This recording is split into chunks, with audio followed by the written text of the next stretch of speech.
Bom dia, irmão, irmã, frater e soror. Vamos começar mais um programa Bíblia e Misticismo. Hoje com o tema do Pedro, né? O Pedro, essa rocha, o Pedro, o, o apóstolo Pedro, seria o primeiro bispo, papa, né? E assim vai embora. Em Pedro, eu sou Mariano Soutis, né? Autor de livros, só para lembrar ali do Bíblia e Misticismo, Bíblia e Tradição Oral, Bíblia e Mistérios e outros livros meus, né? Comento alguma coisa sobre a Bíblia no blog também, né? Bíblia e Misticismo. E aqui no programa, né, há algum tempo já, todo domingo, a gente faz um apanhado aí de algum trecho do Evangelho, algum ensinamento, alguma coisa mística, né? Não simplesmente bíblica, no sentido literal, claro. Lá em Mateus 16:18, olha o que está escrito: Da mesma maneira eu te digo que tu és Pedro, e sobre esta pedra edificarei a minha igreja, e as portas do Hades, né, do inferno, não prevalecerão contra ela. Aí a gente vê duas importâncias. Uma, por que Jesus, né, colocaria tanta importância nesse Pedro, né? E por que, por outro lado, também a igreja, né? Ou essa assembleia, essa minion, essa união aí de pessoas, né? Ela é tão importante, né? A assembleia é importante desde os judeus, pessoal. Desde lá, ante 10, se estiverem reunidos, vai se revelar o Criador, vai se revelar o Shekinah. Com Jesus, ele fala em dois, né? Dois em meu nome, né? Então a gente vê que a comunidade messiânica, ou cristã, ela tem um mistério de revelar o Criador, né? E isoladamente não, né? O egoísmo não seria o mesmo caminho. Apesar que Jesus ele fala, o Yeshua, né, numa outra passagem, para se trancar no quarto, né? E orar e tudo mais, né? Em segredo com o Criador. Então tem esse mistério do Cristo interno, né? Orar em segredo, e o mistério também do Cristo cósmico, que é essa assembleia, essa igreja, né? O grande lance, assim, é uma situação de Pedro, né? É uma situação que antes era de peixes, né? Os pescadores, e passa a situação do cordeiro. Então passa daquela energia do signo de Pisciano, né? De peixes, dessa constelação, para uma energia, uh, né? Na verdade, não só do cordeiro, mas do aquário, né? Da mulher. Né? A mulher, no caso, é a intuição, né? Eu estou baseando essas referências não na minha opinião, tá aqui no Novo Evangelho da Interpretação do Maitland, né? Eu já citei esse livro até a vez passada, até. Um livro aí de mística, de teosofia cristã, né? Então, assim, a rocha, né, de Pedro, ela tem muita relação tanto com esse signo de aquário, né, que é ali a mulher do poço, depois Jesus encontra, e várias situações que são explicadas nessa mulher, né? Parece que é aquela mulher do Apocalipse também, da luz lá, né? Tem várias situações que mostram essa intuição, essa nova aliança, essa nova dispensação, que nem alguns falam, né? Ser uma dispensação de intuição, de amor ao próximo, né? Que é o que Yeshua ensinou muito, esse mistério, né? A questão da segunda vida, a igreja celeste também, né? Também a questão dos dois pilares, do ser e não ser de Deus, né? Deus, ele parece que não é, né, para muitas pessoas, mas ele é em outra dimensão, ou ele, né, tem a dimensão imanente também, Deus através da nossa natureza, aqui também através do mundo, né, também se revela. Então o Criador, assim, é tanto transcendente quanto imanente, né, então tem as duas colunas, tem vários símbolos aí interessantes do Templo de Salomão, né, que vão ser relevantes. Sobre Pedro, aquela pedra, né, aquela rocha, né, uh, a gente vê que muita pedra angular, também aquela pedra primordial também do templo, muitas pedras importantes, né, pessoal, na construção sagrada. Em outros tempos, essas pedras eram ou representavam o primeiro construtor ou sacrificavam o construtor com a pedra. Por isso que a pedra ela, de fundamento é tão importante nas construções, né? Em povos anteriores, aquilo era um sacrifício, era uma situação assim. Sabendo disso, provavelmente, tanto Yeshua, né, como Pedro e tudo mais, eles mostraram isso aí já com a igreja, uma pedra para a igreja, né? Fundamental. Né? E metafísica e tudo mais, né? E sobre a segunda vinda tá lá em 4:16, né? Pois, dada a ordem com voz do arcanjo e ressoar da trombeta de Deus, o próprio Senhor descerá dos céus, e os mortos em Cristo ressuscitarão primeiro. Aí a questão de primeira ressurreição, né? Então, bem interessante. Os justos, né? Os cristãos, né? Ou messiânicos, ou algum número, né? Na verdade é a humanidade, porque o número que está no Apocalipse lá, ele fecha 9, né? 9 é o número do Adão, né? E Adão é a humanidade.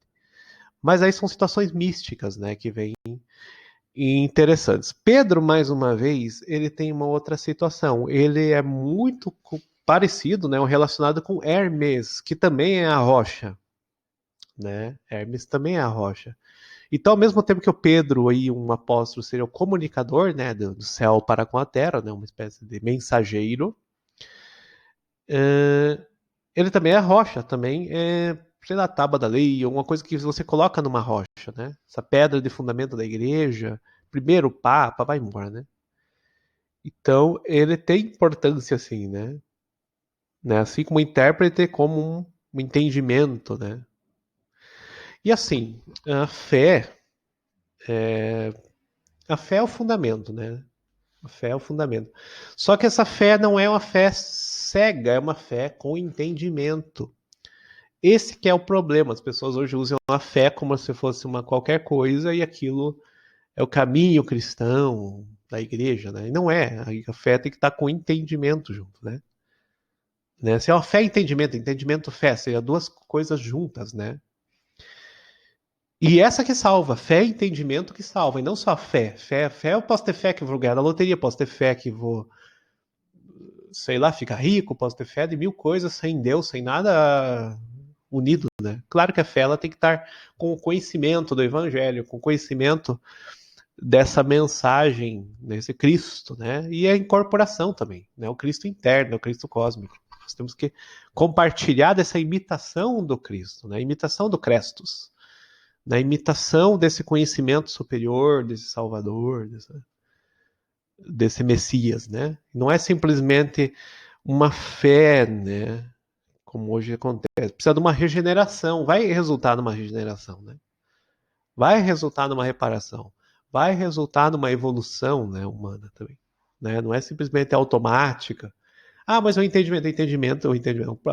O arrependimento é muito importante também. Né? O arrependimento é importante, mas não é a chave é a fé. Porque você podia se arrepender de qualquer coisa também. Eu arrependo que eu casei, me arrepender que não casei, outro se arrepende que fez um negócio e o negócio não deu certo. Não, arrependimento não salva ninguém. Né? O arrependimento, na verdade, é em Cristo, em Crestos, né? Nesse grande mestre, nesse grande é, segunda logos, né? Esse logos mesmo divino, né? Essa razão divina, né? Por isso que o verbo é tão importante. E palavra não é palavra só aqui de texto, né, pessoal? Ah, eu peguei minha Bíblia, aqui é a palavra de Deus e isso daqui você tá salvo porque você leu esse texto aqui, né? Não, não é a palavra é escrita do céu, né? A palavra é celeste, a palavra é divina, né? Isso aqui é só uma materialização da palavra, né? Um modo de a gente acessar a palavra, né? Muito pelo contrário, em Jesus a palavra era a Torá, né? Era a Bíblia judaica, não é nem essa Bíblia aqui, ó, né? Que ele falava, né? Então o texto que veio depois foi mais nós que construímos com a nossa fé, com as igrejas, com os concílios, né? Então essa confusão que sempre vem, uma da palavra, né, que isso aqui é meio divinizado e não é para ser, outra que é uma fé descontextualizada da fé às vezes cristã, eu coloco uma fé, a fé que eu vou ser curado, por exemplo. Cura existe em vários povos, e existia até milagres lá com os gregos, né? Se você pegar a medicina, eram milagres, eram curas com uma serpente fincada numa estaca e aquilo fazia um milagre. Né? E essas eram as curas. Então, ter fé na cura não é a fé cristã. Né? Hoje você usa muito esse milagreirismo, né? Para levar as pessoas para a fé e não tem nada a ver com isso. Acontece sim, existiram os milagres. Yeshua fez os milagres. Né? O Pedro reforçou muito essa importância dos milagres. Né? Paulo também, né? E tudo mais. Só que assim, os evangelistas no geral, né? Mas a gente percebe que não é isso o central, não. O central é o Cristo. Né? As curas não é o central, prosperidade não é o centro, né? Nem nada disso. Então, né? E nem o texto também é central, né? A igreja não tinha nem texto. Isso aqui na igreja primitiva nem existia, pessoal. Né? Isso aqui foi feito depois dos concílios, com todas aquelas reuniões, né? Acabaram excluindo os gnósticos, fizeram um monte de coisa, apesar que tem bastante gnose na Bíblia, né? Então, assim, tudo isso aconteceu, né? E Pedro foi central nisso, foi a pedra angular, foi. Pedra angular não, a rocha, né? Tanto é que Petrus é a rocha, né? O nome dele é rocha mesmo, não é Pedro, né? O Pedro a gente traduziu, né? Então, assim, a rocha é muito importante nesse trabalho de Cristo, né? Então, numa comunidade messiânica, judaica, né? Uma comunidade pequena, trabalhos parecidos com yoga, né? Então, trabalho de exorcismos, trabalhos de curas muito interno, né? Vamos dizer que tinha 120, né? 120 pessoas, 12 para 120 depois do final. Essa era a igreja, não era assim, uma igreja que ronda o mundo, que promete mil coisas. Não era isso, né? Não começou assim, pelo menos. Depois de Constantino, a coisa cresceu até com o Império, né? Império Romano. E daí a igreja romanizada.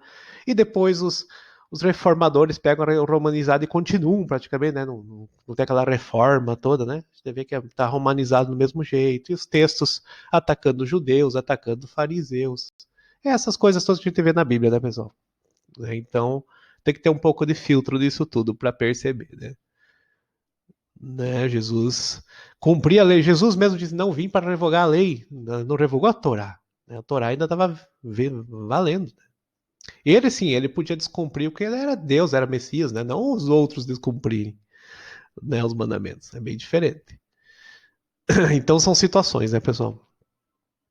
Mas sobre Pedro é isso aí, é o Hermes, é o Aquário, né? Tem essas referências místicas, que é o que interessa para nós, muitas vezes num resumo aí, né? A pedra, a rocha, aquela rocha mística que os primeiros construtores acabavam sacrificando, né? Acabaram homenageando, depois doavam presentes na rocha, faziam homenagens, né?